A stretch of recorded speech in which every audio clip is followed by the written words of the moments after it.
아씨, 이따 말래. 미미도. 아이코기 호스피탈기 와이시비도. 아씨, 너무 퍼져그래다. 서웅샤다 구수 고민 아마떼 왔디. 마마이도 땅카이마 굽신두나다 레이두다 나한게 우다버니.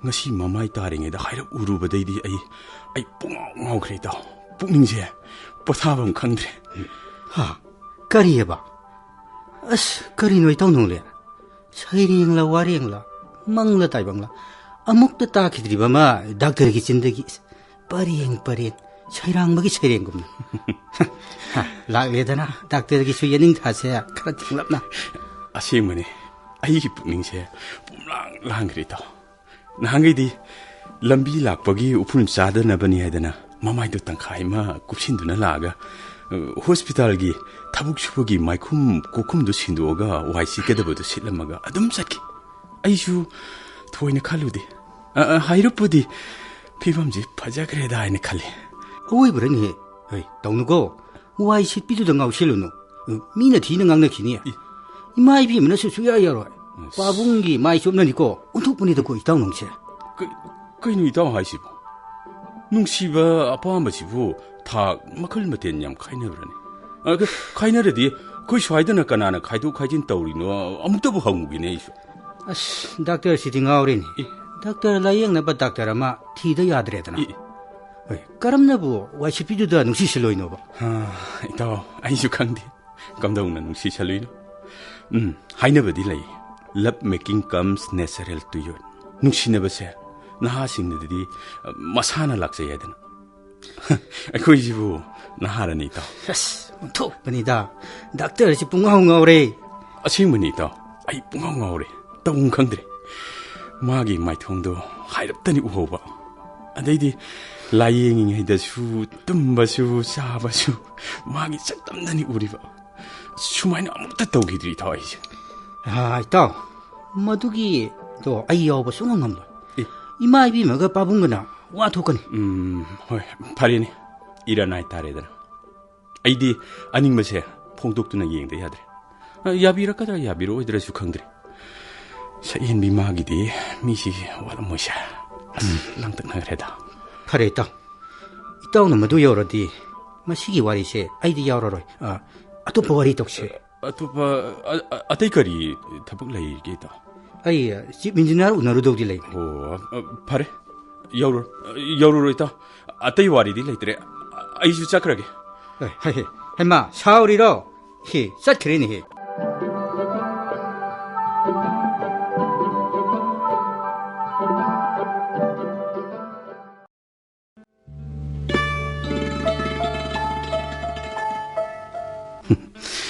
Mana tauri warini amot akaising dasbinda thadabiyo na thadana thilis waisit pelusileni mokoso hangre mamai tagi hairarani mamai ji leithokraga thabak subai maikhum lokthoga magi lambi maikhum ji sindokhreni as thugreda ngasidi mamai baw hek 따디다. 막국시슈 타박 슈박이 고kum도 럭토가 일리버 비지나 삿쿰진기니 닝티러비 마이 통도 나타나 막국 파오바 우베핵 방한데다 장젤라가 가이금 카라데 하여오라게 바래 그이나 타박 로이라 브람미미 ahoy loizere kari haibigata ai hospital sigi doctor ni mingna nonglen chna kawe doctor bu sakhangjabasi yam nungaiji hoi adu aigi mingsibu karamna ai khoigi nursing degi khangbani adu kuchi amta hamjage isingji khara thabirakpa yagadra ahoy yani 타저렇게 doctor 하이드스만 미야이다 타모 doctor 아동 거제게 doctor도 야우드르스 야바니 이싱시 해저라게 호이 하이비로 thank you it's my pleasure 잉글리시 파자바가 강이나 미미디야. 라이크 얌 땀호게. ꯌꯥꯝ ꯇꯝꯖꯗꯦꯗ ꯑꯁꯣꯝꯒꯤ ꯈꯨꯠ ꯍꯥꯝꯐꯝꯒꯤꯗ ꯏꯁꯤꯡ ꯂꯩꯕꯤꯍꯧꯗ꯭ꯔꯕ꯭ꯔꯣ ꯇꯥꯃꯣ doctor ꯂꯩꯔꯝꯒꯅꯤ ꯃꯤ ꯂꯩꯒꯨꯝ ꯇꯧꯗꯨꯗ ꯁꯨꯝ ꯆꯪꯉꯝꯗ꯭ꯔꯕ ꯑꯗꯨꯗꯤ ꯑꯩ ꯑꯃꯨꯛ ꯍꯟꯖꯈ꯭ꯔꯒꯦ ꯇꯥꯃꯣ ꯗꯣꯛꯇꯔ ꯍꯣꯏ ꯐꯔꯦ ꯆꯠꯂꯣ ꯑꯗꯣ ꯍꯌꯦꯡꯁꯨ ꯂꯥꯛꯀꯗꯧ ꯅꯠꯇ꯭ꯔꯣ ꯑꯍꯣꯏ ꯂꯥꯛꯆꯒꯅꯤ ꯑꯣ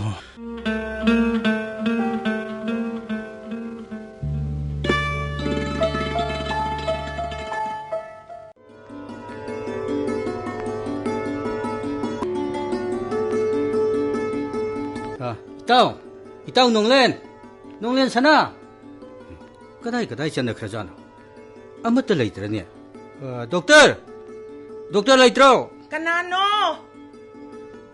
Haima, Malem an ba, nang oi there. hui 마이비마 농렌 불레 키다브라 Laye, howjikta pesen kara laktana layeng amagane, matakta laikibani. Ngai ko laway minang bo. Wari arubam laydin he nangonda hangdaw ba. 야니 바니벤 밤새게 거리 레이비라기 Karibu oiruni. Namase, imaw pamin he. Nangi natawgi bu kangna zabaga laybra haiba. Laytragana ama layre. Ay koy hainaro hairibra hangge tawbanida. 이따오기시 Aduni, nangsu magisi lot pagum tawrinya.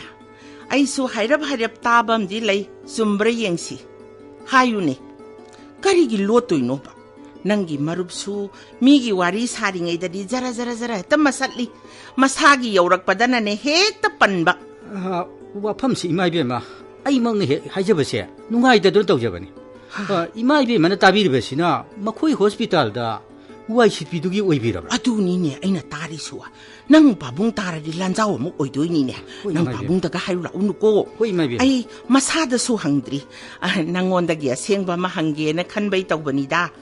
아줌마니 이마이베마 마시기 마땅다 아이코이니슈 카라 누가이나드레 누피두기디 아이 야오로이 하이로버디기 아이가수 또이나 항나드레 이마이베마가 바bun가기 마이 아마타 잉데 마나 떠리시 Hoy aduni ne. Ay ngonda su makoy da nurse oy biya man haibani. No pi dubu bungo kaya mo yam pazaragi ba. Matik mayay kayam laybano ba mana do da ngawruri duboy bo. 이마이베마 마나 하이버디 누피도 하이 피했다 오버니 락바수 마마이 꼭 쿰진바 호스피탈다수 타벅 슈버기 마이 쿰가 꼭 쿰바나 파자는 우드리 하이니 이마이베 이마이베 모이 마망기 람비시다 사이클나 타벅도 잣말레 마쿰디 까와다기니 하이곰수 따오 이마이베 Kanay masama suno ne. Tangay padradi mama mapada temjin na ba hayru tamni. Mi masada pangay hayru suyadi ne sop toy ni ne koy se. 누피두디 점점나 마타우도 아육만 날락라마가 떠르마가 사키 하이 mahak lakpadagi lamdi phajana nale hai makhoi manager na thabuk tu phajana tawba sang naibagi atai staff singda mahaki matau tamnaba ngangi hai mai bema Hoy ni. Adu oira su wai sitpini da naibunga. aduga lairik kayam tamhawi receptionist kumba oigera hangbasu tawjaroi ayuk tapung anirom waichilam sengbaduda tawjage yumda thabak atai lejai hai malai mai bema Adu ni ne laira bini waisit bini mi. Aigi isana doctor. Doctor du na ngawruri ni ne nga ise. Masada su ya tawrubata ne saudui ni. Sirana na tawkidui ni bi. Mana ningkiba se hongu haiba yadaba isane ba. Angang su natre imati ne waba na loira po ni ko. mai bema aibu sumana warora male nupidugi wa hodulubutane kanadi haraga hekta laithoki Aduga ne nang pabung na khangkibada moi police ki haunabi ya tawduna wa thokna duini ko imari pawdu tabadagi ne kok se saba dum haukrabani mi phani mai bema ai shu itauda wari tawjage imai bema su kari leibagi habado hongtu yengbi Pare mathak karuro ima salo lakke ko phani mai bema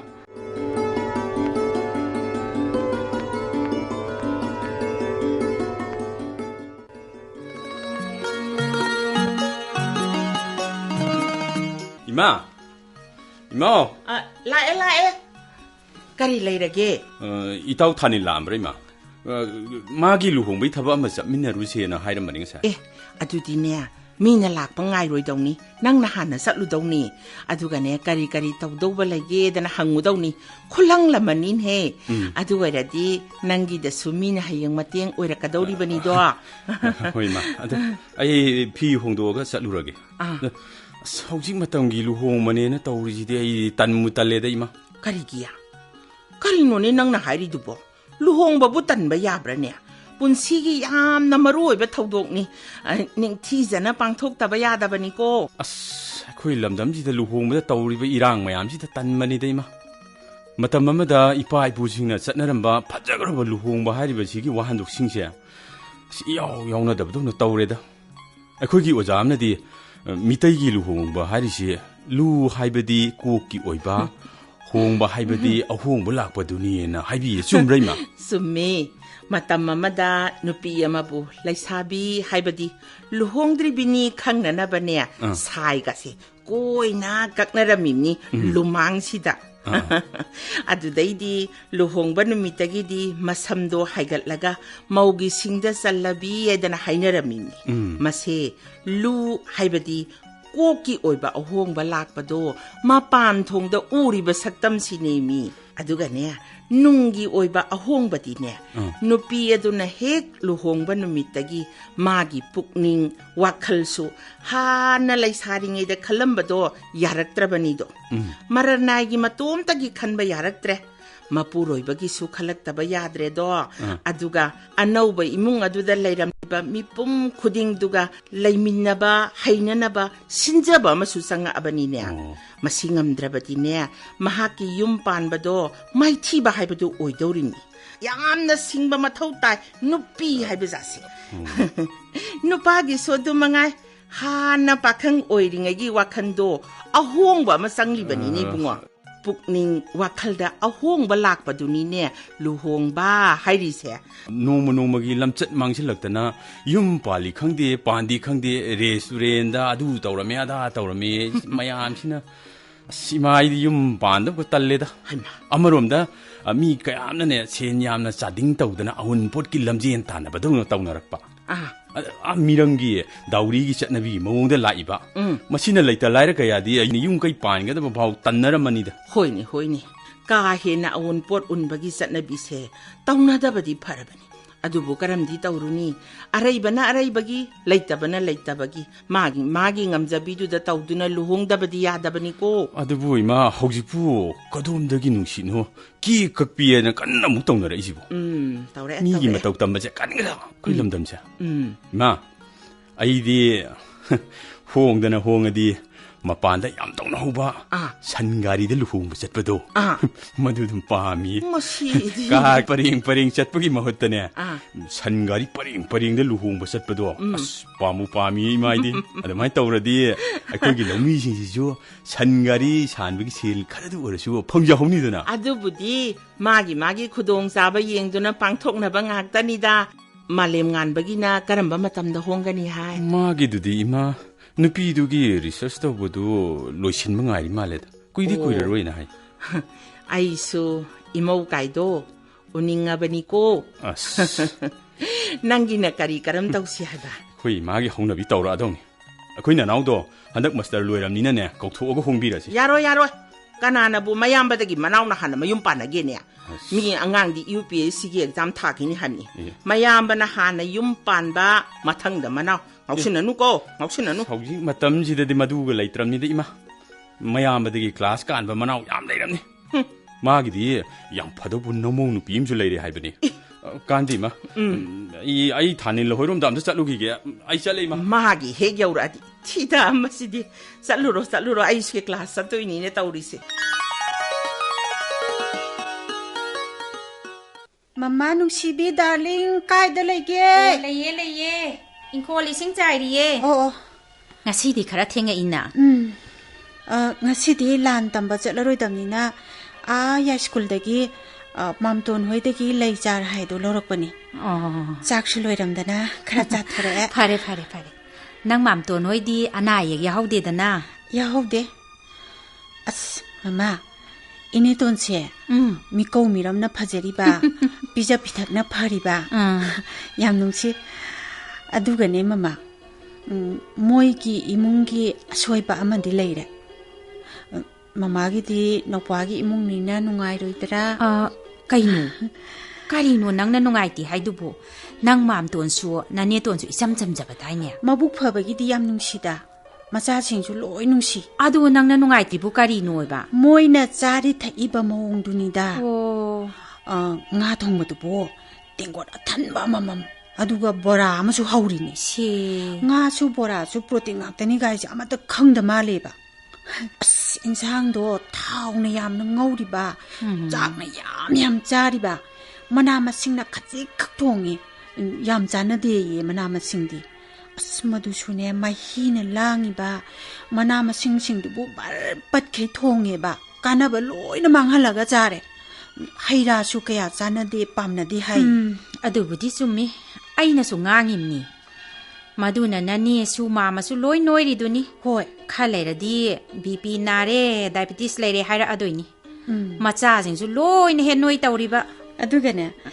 ꯑꯩꯕꯨ ꯅꯌꯥꯡ ꯌꯥꯝ ꯀꯪꯉꯦ ꯌꯥꯝ ꯆꯥꯎꯅ ꯍꯥꯏꯔꯛꯏꯕ ꯃꯃꯥ ꯑꯩꯅ ꯑꯩꯒꯤꯗꯤ BMI body ꯃꯥꯁ index ꯆꯞ ꯆꯥꯔꯤ ꯌꯥꯡ ꯀꯪꯕ ꯅꯠꯇꯦꯅ ꯍꯥꯏꯔꯝꯃꯤ ꯑꯩꯅ ꯍꯥꯏꯔꯤꯗꯨꯒꯤ ꯋꯥꯍꯟꯊꯣꯛꯇꯨꯕꯨ ꯃꯣꯏꯕꯨ ꯈꯪꯉꯝꯒꯗ꯭ꯔꯥ ꯈꯪꯉꯝꯃꯣꯏꯗ꯭ꯔꯥ ꯈꯪꯗꯦ ꯑꯁ ꯃꯈꯣꯏꯒꯤ MA ꯑꯣꯏꯔꯤꯕ ꯍꯩꯔꯤꯕ ꯂꯥꯏꯔꯤꯛ ꯑꯗꯨ ꯄꯥꯝꯃꯨꯈ꯭ꯔꯦꯕꯨ ꯃꯃꯥ ꯑꯗꯨꯝ ꯍꯥꯏꯕ ꯍꯧꯅꯗꯦ ꯃꯤ ꯈꯪꯖꯗꯗꯨꯅ ꯇꯧꯔꯤꯅꯤ ꯀꯩꯅꯣ ꯏꯅꯦꯇꯣꯟꯗꯣ ꯀꯣꯛ ꯍꯦꯛ ꯆꯤꯛꯏ ꯍꯥꯏꯍꯧꯕꯅꯤ ꯃꯃꯥ ꯑꯣ ꯑꯅꯥꯕꯩ ꯄꯥꯎꯖꯦꯜ ꯂꯥꯛꯄ ꯍꯧꯔꯦꯗꯅ ꯐꯔꯦꯁꯦ ꯃꯃꯥ ꯀꯩꯅꯣ ꯑꯃ ꯂꯩꯔꯦ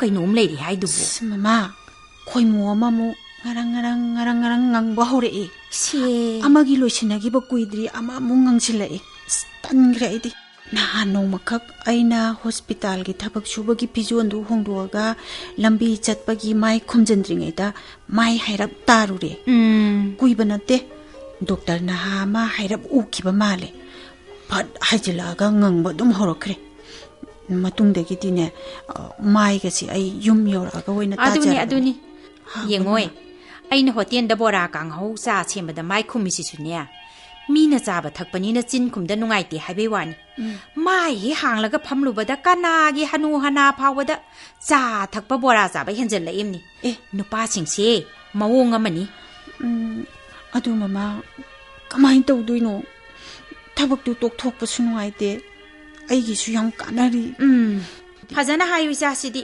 ꯗꯣꯛꯇꯔ ꯍꯣꯏꯒ ꯑꯩꯈꯣꯏꯒ ꯆꯥꯟꯅꯔꯣꯏ ꯋꯥꯈꯟꯗꯣ ꯊꯥꯗꯣꯛꯄꯤꯌꯣꯏꯅ ꯀꯩꯅꯣꯅꯦ ꯃꯥꯏ ꯏꯟꯇꯔꯦꯁꯇꯨꯕꯣ ꯅꯨꯄꯤ ꯑꯉꯥꯡꯒ ꯂꯩꯔꯝꯅꯤ ꯆꯦꯛꯁꯜꯂꯨꯀꯣ ꯍꯣꯏꯅꯦ ꯃꯃꯥ ꯍꯩꯁꯤꯡꯅ ꯂꯩꯊꯣꯛꯅꯕ ꯍꯣꯠꯅꯕ ꯇꯥꯕꯅꯤ ꯑꯩꯅ ꯊꯕꯛ ꯂꯣꯏꯁꯤꯜꯂꯒ ꯈꯨꯠ ꯍꯥꯝꯃꯤꯉꯩꯗ ꯃꯥꯁꯨ ꯃꯈꯨꯠ ꯍꯥꯝꯕ ꯁꯥꯗꯨꯅ ꯍꯦꯛꯇ ꯆꯪꯉꯛꯏ ꯋꯥ ꯈꯔ ꯍꯦꯛꯇ ꯍꯪꯖꯤꯜꯂꯛꯏ ꯃꯥꯒꯤ ꯃꯑꯣꯡꯗꯣ ꯃꯤ ꯂꯣꯏꯅ ꯈꯪꯉꯄꯣꯠꯅꯤꯗ ꯑꯩꯗꯤ ꯌꯥꯝ ꯇꯜꯂꯤ ꯃꯃꯥ ꯍꯦꯔꯥ ꯏꯆꯥꯁꯤꯗꯤ ꯅꯨꯄꯤꯅꯕꯨ ꯑꯗꯨꯛ ꯁꯣꯟꯊꯗꯧ ꯅꯠꯇꯦ ꯌꯦꯡꯉꯣ ꯅꯪꯒꯤ ꯂꯥꯟꯗꯣ ꯂꯣꯏꯗ꯭ꯔꯤ ꯐꯥꯎ ꯀꯔꯤꯝꯇ ꯍꯦꯛ ꯈꯜꯂꯨꯅꯨ ꯅꯠꯇꯦ ꯅꯪꯕꯨ ꯉꯁꯤ ꯂꯥꯟ ꯑꯣꯔꯥꯔꯔꯣꯏꯗ꯭ꯔꯣ ꯂꯩꯁꯤꯡꯁꯤ ꯊꯥꯖꯤꯜꯂꯒ ꯑꯣꯔꯥꯏꯗꯣꯏꯅꯦ ꯍꯣꯏꯗ ꯃꯃꯥ ꯂꯩꯃꯔꯦꯝꯕꯤ ꯂꯤꯟꯊꯣꯏ ꯉꯝꯕꯤ ꯑꯗꯒꯤ ꯅꯨꯄꯤ ꯂꯥꯟꯒꯤ ꯏꯃꯥꯁꯤꯡꯒꯤ ꯃꯆꯥ ꯃꯁꯨ ꯑꯩꯈꯣꯏꯅꯕꯨ ꯁꯣꯟꯊꯕ ꯍꯧꯅꯗꯦ ꯀꯟꯈꯠꯀꯦ ꯑꯗꯨꯅꯤ ꯏꯆꯥꯁꯤꯗꯤ ꯅꯪ ꯇꯧꯗꯧꯁꯤꯡꯗꯣ ꯑꯗꯨꯝ ꯀꯥꯏꯗꯅ ꯇꯧ ꯋꯥꯈꯜ ꯂꯥꯡꯍꯟꯕ ꯌꯥꯗꯦꯀꯣ ꯍꯣꯏ ꯃꯃꯥ ꯑꯗꯣ ꯑꯩ ꯂꯩꯁꯤꯡꯁꯤ ꯊꯥꯔꯨꯈꯤꯒꯦ ꯑꯗꯨꯒ ꯂꯥꯟ ꯑꯣꯔꯥꯏꯔꯒꯦꯀꯣ ꯍꯣꯏ ꯊꯥꯔꯨꯔꯣ ꯑꯩꯈꯣꯏꯅ ꯆꯒꯨꯝ ꯆꯅꯥꯏꯅ ꯁꯦꯝꯈꯤꯕ ꯍꯥꯔꯒꯤ ꯀꯣꯝꯗꯣ ꯇꯧꯊꯣꯛꯄ ꯌꯥꯔꯅꯤ ꯃꯇꯝ ꯁꯨꯔꯦ ꯑꯗꯨ ꯇꯧꯊꯣꯛꯂꯒꯅꯦ ꯂꯩꯁꯤꯡꯗꯨꯗ ꯈꯔ ꯍꯥꯞꯄꯤꯔꯝꯃꯣ ꯍꯥꯞꯄꯝꯒꯦ ꯑꯗꯨꯒ ꯑꯩꯁꯨ ꯃꯅꯥ ꯃꯁꯤꯡꯗ ꯈꯔ ꯍꯥꯞꯇꯣꯏꯅꯤ ꯑꯗꯒꯤ ꯑꯃ ꯎꯅꯥ ꯋꯥꯅꯥ ꯅꯥꯄꯤ ꯁꯤꯡꯕꯤꯅ ꯁꯦꯝꯕꯗꯨ ꯅꯠꯇꯦꯀꯣ ꯑꯗꯨꯗꯤ ꯅꯨꯃꯤꯠ ꯁꯨꯗ꯭ꯔꯤꯝꯅꯤ ꯑꯩꯁꯦ ꯍꯣꯇꯦꯜ ꯊꯣꯛꯄꯒ ꯂꯣꯏ ꯀꯥꯎꯔꯨꯔꯦꯅꯦ ꯌꯦꯡꯉꯣ ꯑꯩ ꯍꯣꯇꯦꯜ ꯊꯣꯛꯑꯒꯦꯀꯣ ꯍꯣꯏ ꯃꯃꯥ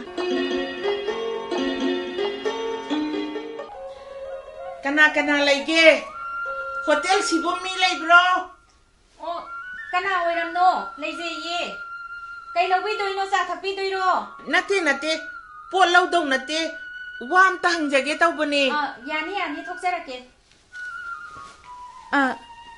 ꯀꯩ ꯑꯣꯏꯕꯤꯔꯝꯅꯣ 이비엠마부 메미기 마마 토이비 하이두라 아 호스피탈다 와이시피 레사비도 ꯍꯣꯏ ꯃꯥꯅꯦ ꯆꯦꯕꯦꯝꯃ ꯀꯔꯤ ꯇꯥꯛꯄꯤꯒꯗ 이비엠마 와시 꼬이톡다나 까나데 아이 까이삼파타기 사우비할니 닥터 농넬 사나기 마마 콜레즈기 오자 Mapana Poliski SP Oiriba Singlen Sana. Ibema Hoigai Koigadi Yam Kenene.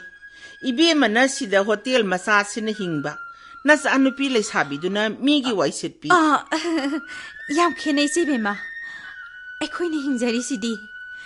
Sidanaba adu pahing hinjabai duni day sibema. Ado. Ibemagi Sanupi Waisit Piduna. Isanupa Doctor do the Ngau Lady Haidine. Tauhanganu. Nasado, Temjillu, Tung the Awaba Tahoni. I koiga kenabase, Munna Kangbapai. Si Matik Mapazada Nakaram no Isasiti. Otopanida. Pani Sibema. Waro Vinuko. Sweden at Temjanzaki. Si Makoiga, Koiga Kenabadi. Loktaka, Pukri Masama Gumbagani. I coidi young one hinjada. Aibu Amukana Angano. Ibemana Panaba Tauro. Matanga Muglak Labadine, Mawong Taroi, Kudong Tibanang Basuya. Pani Sima. Warobino, I Temjanzaki. Si Sakrini. Sauramani. Kangdeda.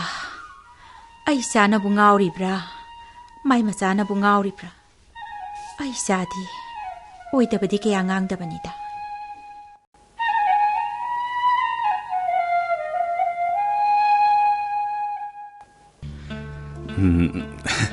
Mimi, could hamira.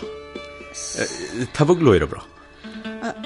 Loisere Tamo Doctor. Oh, ada Nangbu. I hear Wahangi Pokundu, Peter Ruda.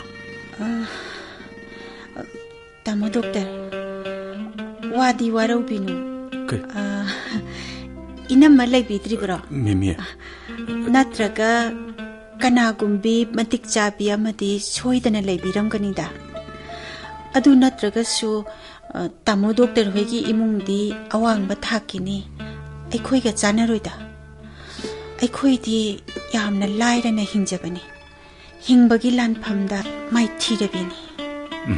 Hoi, Sumi. Nangna Haiba Taki Wadu di Yamsumi. Babung ne SP Weri. Imana Koles Ojani. Ayum Pandri. Kanagas Mari Lenati. Ashingmani. Nangi Shaksha, Pajanas Udri. Adabu Nangi Nawona Tauna Ibudi. Kudum San Krememi. Ahim Tilda Nangda Bukandunale. Aibu Nushibibra, Nushibidabra, Madudani, and a Kanganiba. Tamo Doctor na Yam Serious Webire. Mimi. Aigi Pibunga Tamogiga Yamna Kenny. Aidi Ima Laida Bigaluinana, Yamna Wana Sunum than a Hinjabani. Oh. Imagi Matinkara Oinabani, I never pumsi the luxury basisu. Mimi. Ikwan pa Malay to show, Manning Tungan Bangam Drabanina. Ah, Mapalum da Tabak Shuraga, Sail Tankri. Oh. Ipasule Kidrabani. Tamo Dang Cantabico. Mimi. Nangi any condition origin. Nungshibaga Mari Amatalena Dena Kale. Nungshiba alone Bakambushing the Budi, condition status young Langan in Kale. I see a shame Nungshibani. Tajaba Tajadavdi, Nangi Wakali Mimi. Aigi Tamoise, hung to no Utpayamadi, Nanga Shing the Dokam Mimi. Missing the Uraga, Kainoma Canarani. Warobino, I said again. Warobino. Parisara. Other Haying Ju Lagadam Natro. Hoi, Lapjagani.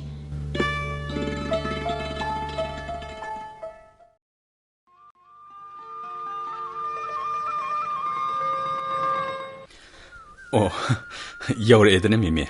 Ahoy. Tamo Doctor na Karahan Biramama. Kayam Quide, Wabiramani. Wadida. Aina Tawayabogi Karal Nanalapaki Tony. Haina give a matamdi, Sapsana lies didn't you? Hoi, I saw Haina Kibamatam di Sweden about Kanzetuna Laxavani. Adoma Pumsida Unasi Hibesibu, Warobromimi. Toina Warozatida.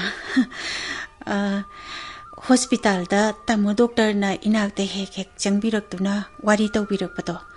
Miam Maraktuda Nungai Jataba. Oh. Angang Singi Sana Pampak Shuiba. Lambi Mapandagi Su Kaya Laptaba. Mi su wataba mapamsida waritoba kaisu kaidida. Achikpa lamhang tu hang adagi restaurant na chingba mafamdati ai kaya pamjadaba ado marks ti ayama matamda adum sijinaba male marks se hoi hojik si adum upalai ko ahoi marks asidi ayama matamda adum upje oh aikhoi gi lambi singsi ayamba upulwai pon yamna leibasida sum haina jakraba yam pai sum aikhoi gi lamsidi upun yam selida doctor aikhoi dagi memine hena sikshile masimidi yam pai ado memia aina haijegi ba nangbu pukjen sengna nungsirure haiba wafamdugi pakumdubu pibirarodra tamo doctor aina so asigumba mafam jaba amadi matam jaba amada thamoi sengna tamo doctor da amukka hanna haijaningbadi kari ayhak tamo kumba matik charaba doctor amagi woibada matik chukcha chajaroi khanjabani mimi tamo gi ima pabungi thak tamo hogi condition aikhoi gi yamna khene ahal laman singnasu aibu mama woina loksin biba pambi roi haijabani aduna amukta munna khanthabiyo punamuk oiduna sumemi nangi thajagum ningthirabi maithong thambalgum tholabhi thamoidagi thora iba waisi chungphiran chana phajarabi aki among yaudana ningthirabi nangi saktam napal yaudabi nangi wanga punamak sigi mathakta thawna pharabi nangi lichat amadi loksingi leitengna thalaba nangi nachat asina ai thamoise khudum san krememi nangbu tatna aigi thamoide leiri masida aina kaidau harino nangna pakhum amta pibiro memi tamo doctor na aibu yamna henjin na thagat pire memi aidi pumna maktugi ona taina bani khanje kari yamna hakchin na khanbiru gano tungi amade yungi amukta kupna khanthabiyo tamogi doctor amagi thaudang aduda aina karisu tengbang jabangam jaroi thabak haibasidi tengbang bangamba amaga loinaraba matamda mai pakadabani madugi su khanbiyu tasengna haijarabada hojiki matamsidi material world ni aikhoi gumbi lairabi amagi mafam thoina leitraba matamni mahaushagi phajaba thoina pamnadraba khusemgi phajabada hena pamnaraba matamni tamo doctor khanthabiyu hoi hojiki miyoiba khunai gi chatnabidadi nangna harido punamak sume adubu nungsiba haiba khwaidagi wangaba posak asigadi punamak ona tainabani nungsibada napal leiti nungsibada ojaba thiba leiti nungsibada maranai thide punamak nungsibana tawbu ngamdaba leiti nungsibadi khwaidagi chawba posak ni memi tasengna haribada nungsiba haibasidi kathopani kathoba mi amana kariyamu ahenba thirudoina aina nangbu puksen chegna nungsirubana nangna hariba taibang pangi chatnabi pumba aina thoina toksadi meme aduga miyamna nangbu lairabi waisipi amoina urasu aigidi thamoigi mabi mani haibajimadi ai kawhan chaningde ai sumi oibani khoimu leirangi wari ai su khangje meme apam nungsigi thamoi aingonda su yauje khoimu indraba leirangdi arembani haini matik charaba tamogumba doctor amana punsida propose tawbirakpa pamoidaba kana su leiramoy pumnamak si woiduna su miyoibagi matik mapa chanadaba haiba masu leinaribani masi amukta tikhanthabiyu tamo tungda tamogi ningba thungdaba yamna lakpa yai mimi ahlamana su pendaba yai lairaba imunga ngai sen oirubagi pamdaba mayam amasu lakpa yai hojiki malem asidi awangba thakki malemni mahausagi achamba phajaba haibado mangkhrabani matam amada tamogi loinabini haiduna miyam mangda puthokpada ayakti matik chadabi ama soidana oigani mimi aiju khange adubu aigi thamosidadi madugi ihuldo loin mangkiduna nangdabuni khanjarise nangi nungda aina khangba ngamdraba awangba matik mayagi chela masu cheli masidane aina nangonda khoidajarise aduga hena ngaujarise masibu aigi iran oigadawribro mimi nanga mata pukchen chen haine Tamo doctorgi thamoigi ihul ayhak khangjai. Mimi. Adubo laibak sida kari tamlibano haibadu yenglasi. Aidi yamna chamjabini.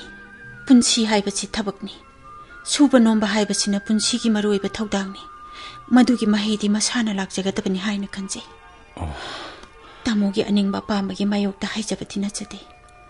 Matamna kari pubirakpagi haibadu yengminarasi. Hoi. Nangna haridusu yam chumi Mimi. Adubu aidi aikoi miyoibana khudimak laida tainabasidi pamjade. Laidi aikoina tawjariba hotnaribaduda mateng pangbadani khali. Aikoina hotnadana laina mateng pangakanidi aidi khande. Aduga matamgi matung ina lakadaba mahisu aikoina hotnariba adugi mahini na khali. Suba noma yaudana mahi charoi. Aduna aikoina gi panthungsu aikoina gi yanaba amadi changani na khali Mimi. Aikoi lairaba singidi laisi ningdaba yadabani. Mimi. Kudamoina aigi ima lairabisi tamthiraba cancer na nare haina khallaga layengnaba sel ama phawba leitaba aina imagi punsibu laida laibakta pumnamak chinajaduna thamjaba natana karino aina tawjagadabase. Sumi. Aduna tamo doctor lai haibase lairaba singidamakdadi khwaidagi luna ningjagadabani. Tungda kari warakadagi haibadu ngaiminarasi. Ai mu hanjakhrage. Pare. Aidi nangi pukningi asengba amadi pambane. Adubu kamdawni haibigadabana haibidrabada. Itomda wana khangjaba tabane. Pare. Hangro. Ai ngaktang lehogige. Phane ai ngak hanjaramage. Ngaktang lebihokigadra ai. Hoi.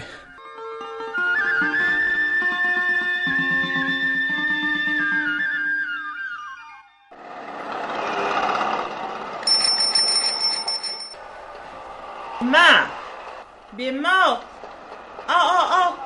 Nangune ang tangay ko. Ai boy birabra. Ngay ko. Ibimara, Tambanu Hospital da wai sitli hairisa. Mani imagma. Kari haibigatabano. Kari ginu ni nangna nakok namay ga dul oy na kumjili dubo.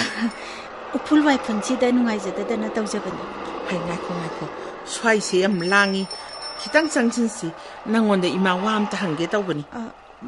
Phani imagma. Bima. Imagma. Dr. Nonglin Sanadu khangidana. Ahoy khangjai maibima. Aina wai sisariba hospital duda puba yauri Kaishampat swaidagini hai. Ai hakse Dr. Nonglin gi mamani. Mingna Saubihal. Police gi ozani. Mapabong na police gi SP. Hoy tamo doctor na imaibima college ozani. Pabung na police gi SP oiri hai ki. Oh. Yam naknaramedana sidia. Imaibima lana lobigan. Naknajabagi wafam na jade. Tamo doctor na imaga pabunga gi maramda noma haibikibadu taja hobani. Bema kanaroi. Tik niyambana ne tha lamba tagani. Mahaki wakhan thadu. Madi ne Dr. Nupi amaga luhonga daurabani. Lambi sidane wayam hainingde. Ngasi hairibasina ne aroibani. Yadrabadi ne khudong thiba thorakani. Sorry imaibima. Aibu warobigani. Aidi tamo doctor da ayaba pijakibasu leijadri. Imaibima na lana lobiraba mali. Tamo doctor da su amukta sengna hangbiyu. Ayhak chacharagi. Matik mapa khangda saini. Arembada mapunchi se mangdana tokani khangda mali. Mama dusu khonna phajariba. Masasida themjingen haihobani themjinda mali. Khangani handakti.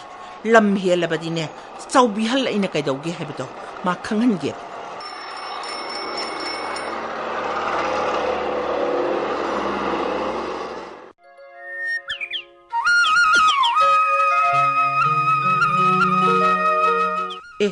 Paper lak ledana. Malim dubo hojik phawba lakti ni se.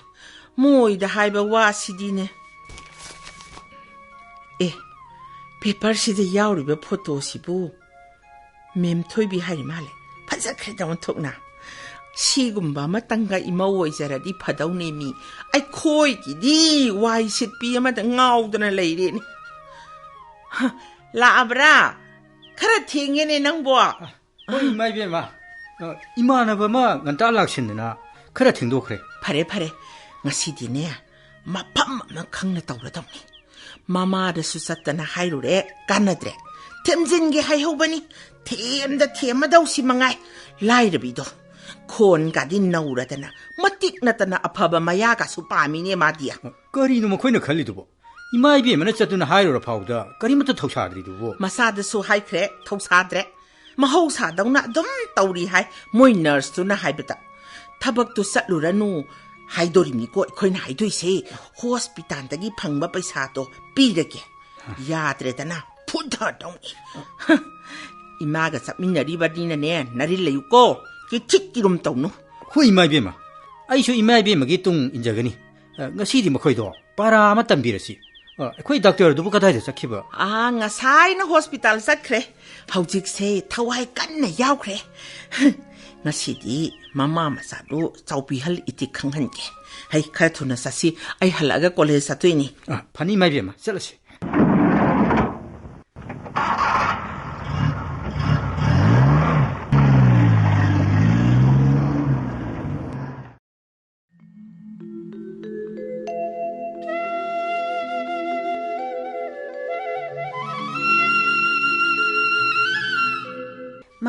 Mama kaida leige Kaidorage phingphimi dubo lei sing jairiye Mama akoi bungo su pass tawre honors first to mana tari ha nungai jare da ko thona nungai jare da ko idi aina ningbado he thungjare che yengu se ngasi gi pause se chisu yengu se oh ai ki photo do ngarang club ki secretary duna hangambane aidi tawbiru no ikai je na hai bane do kai do ikai doino moi mayam so haraudun tawjari bani adu mama lan sumai pa abanina kaino matamge kainu hana haidabagi chawbirakanu ko karinu ne pukjel pikpasingi wanida adu hayo ba aisune wa ma haidau lei mama gi so adudi mama gi do hana haibiro please mama please haibiro hairege ko yone nongma nupi ama nangna lan gi changeng halakpada aikhoi de ko kha bora laiki haido bora laiki banati nangna haiba doctor du gi mama ne ye nanga macha du ga mari lainare themjillu sinidana ngaktra do nangi sangin mata moidu na ne mama na haikidabani da adudi aina haidoi siga chamana ne yengo mama nongmane moi mama do kaishampa ta aibu khamaga kharasu ki helap tawraga machan pa de gi wakhal thadu odana hairaiba thingel da taina bangamdraga nachi khong da tainari ba aina mama nungai roina aina matam du da tamkhidravani ngaktra do macha di he waraktra dana ada nupa maga nupi maga thongalum da changai sibu hala amba doctor du gi mama duni mane kai yoi jano mama chaibela ijalo phaiba ngasidine mama ibani pullaga phajna ngangna horasi ngako ai ga ngangna ge nang changro aibo changwa phaja kheda nupi ani se mama masara sibo na sidi sangkhren he masam phariba as malem yengun he lai singsi phajadra masu lam sina naliba yengun he tu pukri masasi ising sina luri bangte yengure hui ni mai bema yamna phajai lam sisu yamna nal isima lingbi rak libro ibema bu aibu nahan hotel da simana wari tawbiramba memi gi mama duni sibima hoine naha khangi sanglakpani nahan di mai khumjin baduda phajana khangdre do sakto isibima lingsin biro phampham ka macha makhak leijai ngaktang phambiyo malem phamdra su yadi yarabanida karam tawsi haba ngahak phangki si haibro ꯍꯣꯏ ꯏꯃꯥ ꯏꯕꯦꯝꯃ ꯉꯥꯏꯍꯥꯛ ꯐꯝꯃꯒ ꯋꯥꯔꯤ ꯇꯧꯕꯅ ꯐꯒꯗ꯭ꯔꯥ ꯑꯦ ꯂꯥꯏꯁꯤꯡꯁꯤꯗꯤ ꯐꯖꯈ꯭ꯔꯦꯗ ꯀꯅꯥꯅ ꯌꯦꯛꯄꯅꯣ ꯁꯤꯕꯣ ꯏꯆꯥꯅꯨꯄꯤ ꯃꯦꯃꯤꯅ ꯌꯦꯛꯄꯅꯤ ꯏꯆꯦꯕꯦꯝꯃ ꯍꯣꯕꯤ ꯑꯣꯏꯅ ꯁꯨꯝ ꯌꯦꯛꯄꯅꯤꯗ ꯑꯁ ꯑꯣꯟꯊꯣꯛꯅ ꯅꯥꯟꯅ ꯌꯦꯛꯈ꯭ꯔꯦꯗ ꯐꯖꯈ꯭ꯔꯦꯗ ꯃꯁꯤꯗꯤ ꯄ꯭ꯔꯣꯐꯦꯁꯅꯦꯜ ꯑꯣꯏꯅ ꯌꯦꯛꯄ ꯌꯥꯅꯤꯅꯦ ꯏꯃꯥ 이붕어 타오이나 예오 하바수 야데다 마담 릴리니 하이도나 헤헤 콜리니 ꯉꯁꯥꯏꯒꯤ ꯄꯦꯄꯔꯗꯨ ꯁꯤꯗ ꯂꯩꯔꯤꯅꯤ ꯁꯤꯕꯨ ꯏꯕꯦꯝꯃ ꯍꯣꯏ ꯀꯋꯥꯒꯤ ꯅꯨꯄꯤ ꯃꯆꯥ ꯑꯣꯏꯔ ꯃꯥꯜꯂꯦꯀꯣ ꯍꯣꯏ ꯃꯅꯤꯄꯨꯔ ꯌꯨꯅꯤꯚꯔꯁꯤꯇꯤꯒꯤ MA ꯏꯪꯂꯤꯁꯇ ꯃꯥꯔꯛ ꯋꯥꯡꯅ ꯐꯪꯗꯨꯅ ꯒꯣꯜꯗ ꯃꯦꯗꯜ ꯐꯪꯂꯦ ꯍꯥꯏ ꯃꯦꯝꯊꯣꯏꯕꯤ ꯍꯥꯏꯔꯤꯁꯤꯕꯨ ꯀꯅꯥꯒꯤ ꯃꯆꯥꯅꯣ ꯈꯪꯕ꯭ꯔꯣ ꯑꯦ ꯃꯄꯥꯁꯤꯗꯤ ꯂꯦꯠ ꯂꯦꯝꯕ ꯂꯃꯥꯕꯝ ꯍꯩꯃꯥ ꯂꯦꯝꯕ ꯍꯥꯏꯔꯤꯁꯤꯗꯤ ꯑꯩꯈꯣꯏꯒ BA ꯏꯪꯂꯤꯁ ꯑꯣꯅꯔꯁ ꯇꯝꯃꯤꯟꯅꯈꯤꯕ ꯏꯃꯥꯟꯅꯕꯅꯤꯅꯦ ꯃꯍꯥꯛꯇꯤ ꯂꯩꯈꯤꯗ꯭ꯔꯕꯣꯏꯔꯦ ꯃꯥ ꯀꯋꯥ ꯁ꯭ꯋꯥꯏꯗꯒꯤꯅꯤ ꯍꯥꯏꯕꯅꯤ ꯂꯥꯏꯔꯤꯛ ꯌꯥꯝ ꯐꯔꯛꯄꯅꯤ ꯍꯣꯏ ꯏꯆꯦꯕꯦꯝꯃ ꯃꯦꯝꯊꯣꯏꯕꯤ ꯍꯥꯏꯔꯤꯕꯤ ꯐꯣꯇꯣ ꯌꯥꯎꯔꯤꯁꯦ ꯑꯩꯒꯤ ꯏꯆꯥꯅꯨꯄꯤ ꯋꯥꯏꯁꯤꯠꯄꯤꯗꯨꯅꯤ ꯏꯆꯦꯕꯦꯝꯃ ꯑꯩꯈꯣꯏꯅ ꯌꯨꯝꯗ ꯃꯦꯃꯤ ꯀꯧꯖꯕꯅꯤ ꯀꯩꯅꯣ ꯍꯥꯏꯁꯤꯕꯣ ꯂꯦꯝꯕ ꯍꯥꯏꯁꯤꯅ ꯃꯣꯏ ꯄꯥꯕꯨꯡꯅꯤ ꯂꯩꯈꯤꯗꯕ ꯆꯍꯤ 5ꯔꯣꯝ ꯁꯨꯔꯦ ꯏꯆꯥꯁꯤ ꯃꯄꯨ ꯃꯥꯅ ꯊꯧꯖꯥꯟꯕꯤꯗꯨꯅ ꯒꯣꯜꯗ ꯃꯦꯗꯜꯗꯤ ꯐꯪꯖꯔꯦ ꯏꯆꯦꯕꯦꯝꯃ ꯀꯟꯅ ꯂꯥꯟꯃꯛꯅꯤ ꯈꯜꯂꯒ ꯍꯣꯠꯅꯖꯈꯤꯕꯅꯤ ꯂꯩꯀꯥꯏꯒꯤ ꯀ꯭ꯂꯕ ꯅꯍꯥꯔꯣꯟꯁꯤꯡꯅ ꯍꯔꯥꯎꯗꯨꯅ ꯄꯥꯎꯆꯦꯗ ꯍꯥꯞꯄꯤꯔꯛꯄꯅꯤ ꯏꯆꯦꯕꯦꯝꯃ ꯀꯔꯤꯅꯣꯅꯦ ꯍꯥꯏꯔꯤꯁꯤꯕꯣ ꯃꯍꯥꯛꯄꯨ MA ꯂꯣꯏꯔꯕ ꯏꯪꯂꯤꯁꯇ ꯒꯣꯜꯗ ꯃꯦꯗꯜ ꯑꯉꯛꯄꯅꯤ ꯍꯣꯏ ꯏꯆꯦꯕꯦꯝꯃ ꯑꯩꯁꯨ ꯉꯛꯏ ꯌꯥꯝ ꯋꯥꯅ ꯍꯣꯇꯦꯜ ꯃꯆꯥꯁꯤ ꯐꯝꯖꯔꯒ ꯇꯝꯍꯜꯂꯛꯄꯅꯤ ꯀ꯭ꯂꯥꯁ 12 ꯐꯥꯎꯕ ꯁꯥꯏꯟꯁ ꯇꯝꯕꯅꯤ ꯃꯗꯨꯗꯁꯨ ꯃꯅꯤꯄꯨꯔꯒꯤ 3ꯁꯨꯕ ꯄꯣꯖꯤꯁꯟ ꯇꯥꯈꯤ BAꯗ ꯑꯥꯔꯠꯁꯇ ꯑꯣꯏꯅ ꯑꯣꯟꯊꯔꯣ ꯁꯦꯟ ꯋꯥꯕꯅꯤꯅ ꯍꯥꯏꯕꯗꯒꯤ ꯃꯄꯥꯕꯨꯡꯒꯤ ꯍꯥꯟꯅꯒꯤ ꯂꯥꯏꯔꯤꯛꯁꯨ ꯈꯔ ꯂꯩꯕꯅꯤꯅ ꯏꯪꯂꯤꯁ ꯑꯣꯅꯔꯁ ꯑꯣꯏꯅ ꯇꯝꯈꯤꯕꯅꯤ ꯃꯗꯨꯗꯁꯨ ꯐꯥꯁ ꯇꯥꯈꯤ ꯍꯟꯗꯛꯁꯨ MAꯁꯤ ꯒꯣꯜꯗ ꯃꯦꯗꯜ ꯐꯪꯖꯔꯤ ꯏꯆꯦꯕꯦꯝꯃ ꯑꯐꯕ ꯍꯥꯏꯕꯁꯤꯗꯤ ꯑꯗꯨꯝ ꯐꯩꯗ ꯏꯃꯥ ꯏꯆꯦꯕꯦꯝꯃ ꯑꯩꯅꯗꯤ ꯂꯥꯏꯔꯕꯅꯤꯅ ꯑꯉꯥꯡ ꯇ꯭ꯌꯨꯁꯟꯒꯨꯝꯕ ꯇꯧꯒꯦꯔꯥ ꯍꯥꯏꯕꯗ ꯃꯗꯨꯒꯤ ꯃꯍꯨꯠꯇ ꯃꯍꯥꯛꯀꯤ ꯂꯥꯏꯔꯤꯛ ꯑꯣꯔꯥꯏꯕꯒꯤ ꯄꯣꯊꯥꯕꯁꯨ ꯑꯣꯏꯕ ꯁꯥꯖꯦꯟꯁꯨ ꯑꯣꯏꯕ ꯍꯥꯏꯗꯨꯅ ꯃꯁꯥꯅ ꯍꯣꯁꯄꯤꯇꯥꯜꯗꯨꯗ ꯅꯣꯡꯃꯗ ꯄꯨꯡ 2-2ꯗꯪ ꯋꯥꯏ ꯁꯦꯡꯖꯒꯦ ꯍꯥꯏꯖꯔꯨꯕꯗ ꯌꯥꯕꯤꯔꯛꯇꯨꯅ ꯊꯥꯒꯤ ꯇꯣꯂꯣꯞ 3,000 ꯐꯪꯖꯗꯨꯅ ꯃꯥꯒꯤ ꯇꯉꯥꯏ ꯐꯗꯕꯁꯤꯡ ꯃꯥꯅ ꯂꯣꯏꯅ ꯄꯨꯖꯔꯤꯕꯅꯤ ꯃꯥꯒꯤ ꯑꯄꯣꯛꯄꯗꯨꯁꯨ ꯁꯨ ꯅꯣꯝꯕ ꯌꯥꯝ ꯀꯜꯂꯝꯃꯤ ꯃꯍꯥꯛꯀꯤ BA ꯂꯣꯏꯔꯛꯄꯗꯨꯗ ꯑꯩꯈꯣꯏ ꯏꯀꯨꯗꯨꯅ ꯁꯣꯟꯖꯤꯜꯂꯛꯂꯦ ꯏꯃꯧ ꯎꯅꯤꯡꯉꯤ ꯍꯥꯏꯕꯗꯩ ꯑꯩꯈꯣꯏꯅꯤ ꯂꯨꯍꯣꯡꯈꯤꯕꯅꯤ ꯏꯆꯦꯕꯦꯝꯃ ꯌꯨꯅꯤꯚꯔꯁꯤꯇꯤ ꯃꯅꯥꯛꯁꯤꯗ ꯂꯧꯔꯥꯛ ꯑꯃꯈꯛ ꯂꯩꯖꯔꯝꯃꯤ ꯂꯧ ꯏꯪꯈꯣꯜ ꯁꯨꯅ MA ꯇꯝꯈꯤ ꯃꯥꯁꯨ ꯐꯥꯔꯁ ꯀ꯭ꯂꯥꯁꯇꯤ ꯐꯪꯖꯈꯤꯕꯅꯤ ꯃꯥꯗꯤ ꯂꯥꯏꯔꯤꯛ ꯌꯥꯝ ꯐꯔꯛꯄꯅꯤ ꯑꯩꯈꯣꯏꯅ ꯃꯉꯣꯟꯗ ꯈꯪꯗꯕꯁꯤꯡ ꯍꯦꯛ ꯍꯪꯂꯤꯕꯅꯤ ꯃꯥꯗꯤ ꯃꯕꯨꯛꯁꯨ ꯌꯥꯝ ꯐꯕꯅꯤꯗ ꯒꯣꯔꯃꯦꯟꯠꯀꯤ ꯊꯕꯛꯀꯤ ꯏꯟꯇꯔꯚ꯭ꯌꯨ ꯑꯃꯨꯛ ꯑꯅꯤꯔꯛ ꯌꯥꯎꯔꯒ ꯁꯦꯟ ꯄꯤꯗꯕꯗꯨꯗ ꯈꯜꯂꯛꯈꯤꯗꯦ ꯁꯦꯟ ꯄꯤꯖꯔꯒ ꯊꯕꯛ ꯇꯧꯔꯔꯣꯏ ꯍꯥꯏꯗꯨꯅ ꯄ꯭ꯔꯥꯏꯚꯦꯠ ꯁ꯭ꯀꯨꯜꯗ ꯑꯣꯖꯥ ꯑꯣꯏꯅ ꯂꯦꯟꯈꯤꯕꯅꯤ ꯏꯆꯦꯕꯦꯝꯃ ꯑꯩꯁꯨ BAꯗꯤ ꯂꯣꯏꯖꯔꯕꯅꯤ ꯁꯦꯜ ꯄꯤꯔꯒ ꯊꯕꯛ ꯇꯧꯔꯈꯨꯝꯁꯤ ꯍꯥꯏꯗꯨꯅ ꯑꯗꯨꯝ ꯇꯧꯖꯈꯤꯗ꯭ꯔꯦ ꯃꯥꯅ ꯇꯧꯔꯝꯕꯗꯨꯅ ꯃꯇꯤꯛ ꯍꯦꯛ ꯆꯥꯏ ꯂꯝꯗꯝꯁꯤꯒꯤ ꯂꯨꯆꯤꯡꯕꯁꯤꯡꯁꯦ ꯏꯀꯥꯏ ꯈꯪꯈꯤꯗ꯭ꯔ ꯄꯣꯠꯅꯤ ꯑꯁꯨꯝꯕꯅꯤ ꯃꯇꯤꯛ ꯆꯥꯕꯁꯤꯡꯁꯦ ꯁꯦꯜ ꯈꯔꯒꯤꯗꯃꯛ ꯅꯝꯁꯤꯟꯗꯨꯅ ꯊꯝꯕꯤ ꯃꯆꯤꯟꯗꯗꯤ ꯂꯩꯕꯥꯛ ꯅꯤꯡꯕ ꯃꯤꯌꯥꯝ ꯅꯨꯡꯁꯤꯕ ꯁꯥꯗꯨꯅ ꯉꯥꯡꯉꯤ ꯂꯦꯝꯕ ꯈꯣꯏꯒꯨꯝꯕꯁꯦ ꯃꯁꯥꯅ ꯊꯕꯛ ꯇꯧꯖꯒꯦ ꯍꯥꯏꯗ꯭ꯔꯤꯉꯩꯗ ꯒꯣꯔꯃꯦꯟꯠꯅ ꯀꯧꯗꯨꯅ ꯊꯕꯛ ꯇꯧꯍꯟꯕ ꯂꯩꯉꯥꯛꯄꯁꯤꯡ ꯊꯣꯛꯂꯛꯂꯕꯗꯤꯅꯦ ꯏꯔꯝꯗꯝꯁꯦ ꯆꯥꯎꯈꯠꯇꯧꯅꯤ ꯏꯕꯦꯝꯃ ꯁꯤꯕꯦꯝꯃ ꯅꯣꯡꯃ ꯅꯨꯃꯤꯗꯥꯡ ꯋꯥꯏꯔꯝ ꯑꯃ ꯃꯁꯛ ꯈꯪꯍꯧꯗ꯭ꯔꯕ ꯒꯥꯔꯤ ꯑꯃꯅ ꯊꯦꯡꯂꯝꯗꯨꯅ ꯊꯤꯅ ꯁꯣꯛꯈꯤ ꯐꯅ ꯀꯟꯅ ꯍꯣꯠꯅꯕꯅꯤ ꯂꯥꯌꯦꯡꯕꯗ ꯀꯟꯕ ꯉꯝꯍꯧꯗ꯭ꯔꯦ ꯂꯧ ꯃꯔꯥ ꯑꯃ ꯂꯩꯖꯔꯝꯕꯗꯨꯁꯨ ꯂꯥꯌꯦꯡꯕꯗ ꯌꯣꯟꯊꯣꯛꯈ꯭ꯔꯦ ꯁꯤꯕꯦꯝꯃ ꯅꯨꯡꯉꯥꯏꯇꯦꯗ ꯑꯐꯕ ꯃꯤꯅꯤꯅꯦ ꯅꯆꯥ ꯅꯨꯄꯥ ꯑꯃ ꯂꯩ ꯍꯥꯏꯕꯗꯨꯗꯤ ꯀꯗꯥꯏꯗ ꯂꯩ ꯀꯔꯤ ꯇꯝꯃꯤ ꯃꯥꯁꯨ ꯃꯁꯥꯅ ꯇꯥꯜꯂꯒ ꯂꯥꯏꯔꯤꯛ ꯇꯝꯒꯦ ꯆꯠꯈꯤꯕꯗꯒꯤ ꯒꯨꯋꯥꯍꯥꯇꯤꯗ ꯃꯤꯒꯤ ꯊꯕꯛ ꯁꯨꯅ ꯃꯆꯦꯒꯁꯨ ꯇꯥꯊꯣꯛ ꯇꯥꯁꯤꯟ ꯌꯥꯕ ꯍꯥꯏꯗꯨꯅ BA ꯏꯪꯂꯤꯁ ꯑꯣꯅꯔꯁ ꯇꯝ ꯃꯥꯅꯦ ꯐꯣꯟꯗꯁꯨ ꯇꯣꯏꯅ ꯃꯆꯦꯗ ꯈꯪꯗꯕꯁꯤꯡ ꯍꯪꯉꯛꯏ ꯃꯥꯏꯁꯨ ꯉꯔꯥꯡ ꯑꯦꯛꯖꯥꯝ ꯍꯥꯏꯗꯣꯛꯂꯦ ꯐꯥꯁ ꯇꯥꯔꯦ ꯍꯥꯏꯔꯛꯏ ꯈꯪꯗ꯭ꯔꯦꯗ ꯏꯆꯦꯕꯦꯝꯃ ꯌꯥꯝ ꯋꯥꯟ ꯂꯦꯟꯖꯩꯗ ꯃꯆꯥꯁꯤꯡꯁꯤꯗꯤ ꯃꯄꯥꯗꯧꯅ ꯂꯣꯏꯅ ꯐꯩꯗꯅ ꯏꯕꯦꯝꯃꯗꯤ ꯂꯥꯏꯕꯛ ꯐꯔꯦꯅꯦ ꯃꯄꯥꯅ ꯅꯣꯡꯒꯥꯔꯝꯗꯥꯏꯗ ꯅꯣꯛꯃꯤ ꯍꯥꯏꯕꯤꯔꯝꯃꯤ ꯑꯆꯨꯝꯕ ꯆꯠꯄꯁꯤꯗꯤ ꯑꯋꯥꯕꯗꯤ ꯅꯪꯒꯗꯕꯅꯤ ꯑꯩꯅ ꯁꯨ ꯅꯣꯝꯗꯨꯅ ꯅꯈꯣꯏꯕꯨ ꯊꯥꯛꯂꯝꯕꯁꯦ ꯌꯥꯝ ꯅꯨꯡꯉꯥꯏꯔꯦ nakhoi su nomduna hingau migi mateng lauge khalladi numitudei mikha polabani su haibirami Oh, sibema mapabungna machani se suba no mangamlabanina sirabasu wadre haibirami as.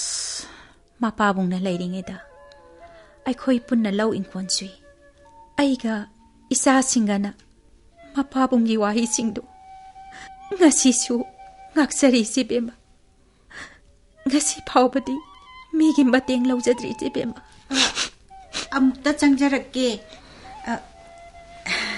ima cha si paibisi tamusu cha paibiyo mama gi cha si da thamme ko Thank you, Mimi. Mimi ki cha se yam haudung hale ko. welcome tamo khangdi hawgadra aidi cha si kaya di iron lonjada bani As, isa sidi sak na sak phajariba gold medalist oira malene. Congratulations. Se, kodong ta sokna si se imaga. Se, thank you ima biba laibak phaduna gold medal phangjare adudi ai amu changjira laibak na nati. Isa gi hotnaba kanbana ni bema.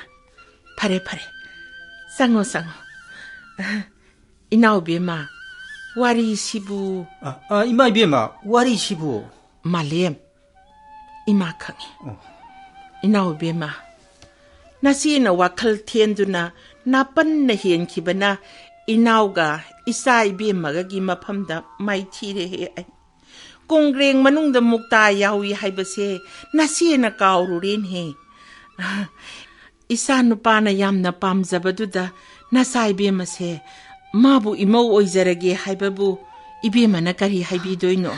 sibema aikhoiga sibema khoigadi yam khenaida hoi adubu waphamse aina he tup thokpadi nungai jadre isanupiga amtang wari tawjarakhi ge sibema Inaw bema aibu kaiba pibiragano. Hoi nasai bema gasu wari tawbiro. Aina haijaba sidine amuktadi namana sana yabiyo natrabadine aigi isanu pado angawbu on khidawri haibani. adudai sibema madi warasu wada doctorate phawbadi tawninge haijariba Yabu yabirabadine aigi da lairaga tawjarasano. Nasanu pigi awon potki gadine amatta khaluranuko magi gold medal sidagi hienba awon pot kari leirige. Nakhoigi imung na su nombada sauthok sariba sina miyoibagi khwaidagi maru oibani. Aidine isanupi su yaujade mahakpune isanupi oina thamjadoine. Imai bema na haijari base. Ima ga ichan gana munna khanna biraga amuktam yabi ima. hoi phani semaga ibungoga na haibirisi ai masada phajana amukta wari sanajakhige Pare pare dudi aikhoi sakhrage mathangdine aikhoi hainaba oina la adoini ko ibema dubu kadai laikhrage. yani ai kaukthokjarake ibema memi mama kanu hoi sema hoi lengage haye amata thoklo ahoy ima Ima hoi satlage ko ima aina isada yam lankhre. Nama aibu waroganu ko. Yengo nama da wa ma hairambani. Nama ga khanaro ko aikhoi satlage. phani ima Soiba yadabani ko.